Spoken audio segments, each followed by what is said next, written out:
What is up, YouTube tool tubers of the world? My name is Brad.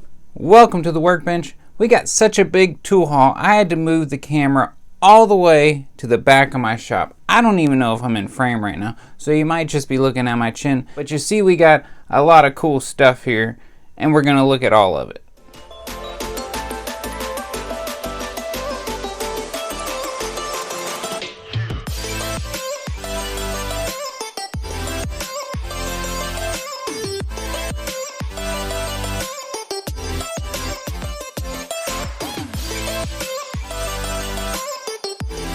The Rikon low-speed bench grinder, and we're starting off with this for a very specific reason, because you guys watching this right now bought this for me, and I just want to say thank you.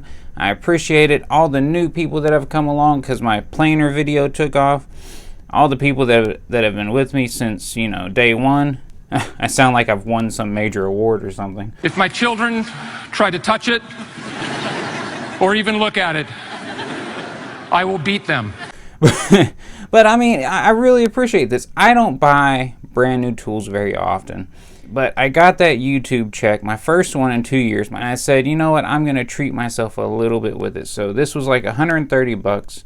It's a slow speed for grinding and sharpening, and it's just a 4-pole motor, runs 1750 RPM. It's nice sometimes to get a tool in your shop. You don't have to clean up first, and you don't have to fix something on it before you can use the damn thing. So, Rikon slow speed bench grinder, first new tool. Appreciate it, guys.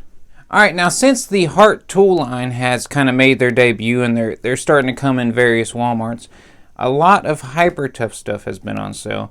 And one of that being is their magnetic spray can and screwdriver holder. Now, all of these are exactly the same, and they have all the different types that Harbor Freight sells. The paper towel holders, the glove holder, all that stuff. You just have to check your local Walmart. See, this one was listed for $7, but when I actually scanned it, it was like $5.50. You can't beat it. So you might be wondering, Brad, what the hell are you going to use this for? Well, let me show you. So basically, here we are at the lathe, and so this is where I plan on using it right here. I also bought these little bottles here off of Amazon. You got like 4 for $8, I believe. And by the way, if you're interested in anything you see, I will put links in the description below. I'll put like some sanding sealer in one, the shine juice in the other. There's tons of applications for these kind of things, guys. Don't just think tool cart or toolbox when you see them. And this was one other tool I got from Walmart on sale. I think I paid like $2 for this thing. Now this is the Hyper Tough, made in USA. It has the striking cap on the back. Guys, these are exactly like the Craftsman ones that they used to sell. I'm guessing they're not going to sell them anymore, which is a damn shame. They got 4 different sizes. If you see them, grab them. Now we got some tools from Workpro. I did not give them a stellar review of their flex head ratcheting wrenches. If you haven't seen the review, you need to go back and look at it. I think, honestly, it's one of my best reviews I've ever done, in my opinion. I talked to him again. I said, you know, I would like to keep reviewing some of your tools. I've always been interested in checking out your snap ring pliers. I haven't used these yet. I haven't run across an instance where I needed to use them. But just looking at them, feeling them, they seem okay. I'm not going to be one of them guys that's told you, oh, this is going to be a quality set because it feels good. I'm going to have to use it. It's going to take some time for me to use them often. You got the internal and external of both the straights, and you got internal and external of the 90s. After I've used these enough, I will come back. We'll take a look at them. We'll see how they have held up. Oh, and did I mention they come in a pretty snazzy little case, kind of like the ratcheting wrenches did. So, I mean, their cases are pretty nice. Now, a subsidiary or a sister company of Workpro is Geardrive. We'll fold this back.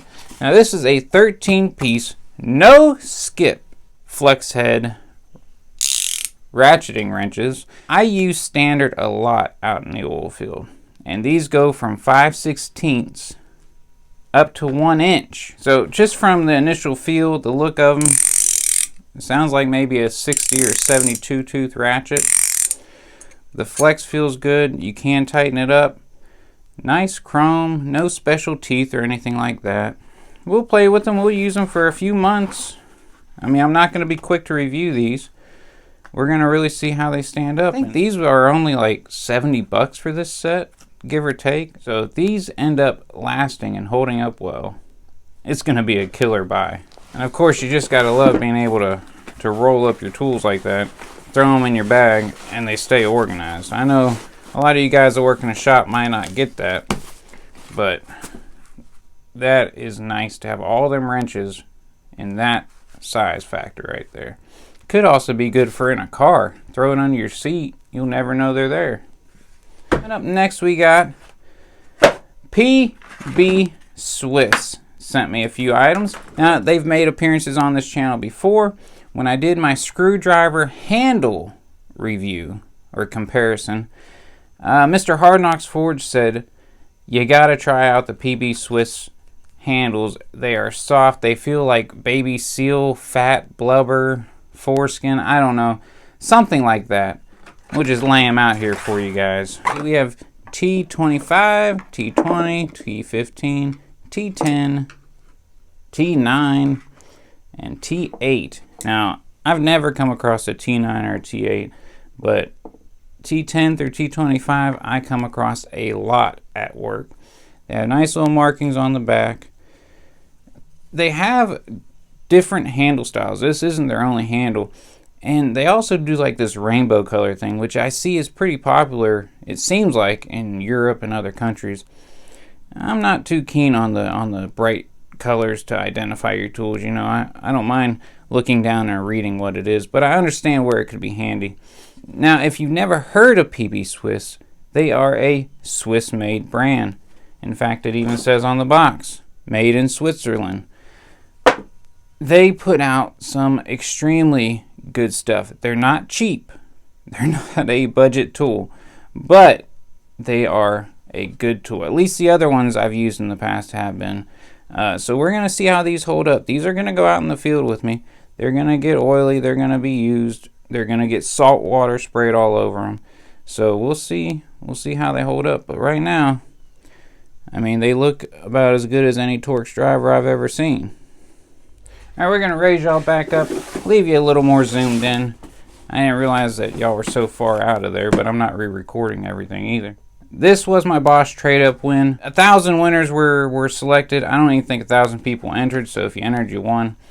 They send you this battery pack, a mug that's inside, a shirt, a bunch of dumb stuff. Then you also got to pick your tool. The one thing I am impressed with is this 4 amp hour battery. Now, when we compare that, there's a Ryobi 4 amp, actually no, that's a 3 amp hour battery. We can see it's almost the same width. Now you say, well, Ryobi's cheap. They're not the most compact of anything out there. You're right, you're right.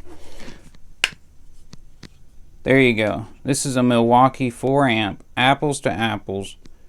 You can see the difference in width is pretty cool. I mean, this is a compact battery. I mean, that's pretty impressive. Now, like I said, I've never ran Bosch tools. I've never used any. This plastic is a pretty hard plastic, which I don't want in a battery. I want something that's going to be able to take a fall. You know, at least the Milwaukees give you a little bit of rubber there. Even the Ryobis give you a little bit of rubber on the corners. This one, nothing. And it has sharp corners as well. So we'll see how long this lasted. This was a tool from Struggleville, and I've been having a lot of trouble with my wife's car. I am tired of going into AutoZone. So I got this little cheap OBD2 scanner. I don't know, it was 15 bucks or so. I'm not looking for it to do much, but when you live out in the country, sometimes it's a real pain in the ass to get your car to AutoZone, or sometimes you can't even get it there. Now, for those of y'all that keep up with the channel, you know I've been pretty damn lucky lately, and I won a CNC during Christmas, so might be seeing some CNC projects coming out, or CNC products being sold. I've got many ideas. I've got more ideas than I've got talent. One of the things I ordered was just some precision collets for the router that came with it. And then Olsa Tools has been making their way around the YouTubes. And you saw a couple of their other products on this channel so far. They also sent over some of their precision cutting wheels. I don't know what makes them precision. Michael is prevalent in the YouTube comment section. He sent me over Bauer, Hercules, and Warrior cutting disc. So maybe we'll just add these into the mix whenever I get to do those cutting disc tests. So make sure you're checking out Olsa tools. I'll leave links in the description to some of the tools I've used from them so far and that I like. Alright guys, in case you've been living under a rock, Hart Tools is here. They are kicking in the door.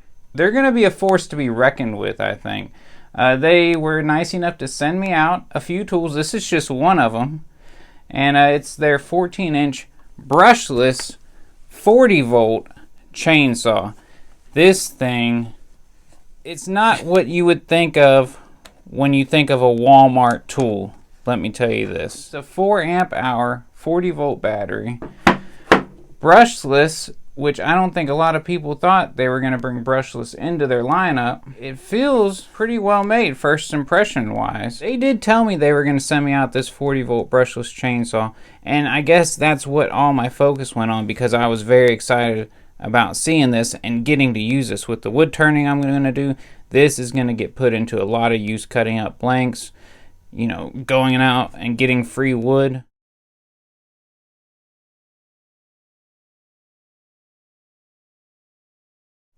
I forgot there was 2 packages. And let me just show you. This is what was in the second box. Good God, did they send over quite a bit of tools. A 30-foot magnetic tape measure. Going back to the roots with the hammer, right? 3-piece pry bar set, which are super thin. They may not be the strongest that way, but it's nice to have a variety. When the time comes you need something real thin, you got it. Allen key set. I'm not even sure what this little thing up here is yet. I guess like a T-handle type thing. Some gloves. And then a 20-volt random orbital sander. And a 20-volt multi-tool. Like I said, I was expecting the chainsaw. The email did say 2 boxes. I just completely forgot about it till I just opened up the other one. And this is just too much to put into this tool haul video, guys. So, although it's going to upset a lot of people, we're going to have to end this here. Come back next week, because I want to give y'all actually a pretty good look at this. You know, they're not going to be reviews, but these are new products on the market. I want to at least show you their features. How they perform, I can't say yet. We're going to come back and look deeper into each one of these tools, see what they're all about, because I think people are not paying enough attention to Hart. We'll get into that in the next video. So I appreciate y'all coming along, seeing a few things that I picked up. Until next time, hit that like button, hit that subscribe button down there. We'll come back and we'll look at these Hart tools next time. Peace!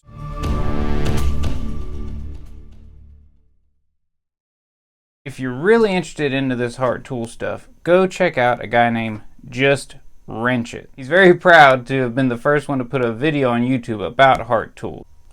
Stop shaking, Mr. Camera. What's up, YouTube tool tubers of the world? God, I'm fucking weird. I do not do unboxings on my channel, but I'll open them up off camera and then we can look. I just don't get unboxings. I kind of cater my channel more to the weekend warrior, the DIYer, the guy on a budget. Because even though I am making pretty good money now, I still have that cheap ass mentality, and I try not to spend a lot of money because we're trying to do other things with our life other than, you know, build a shop.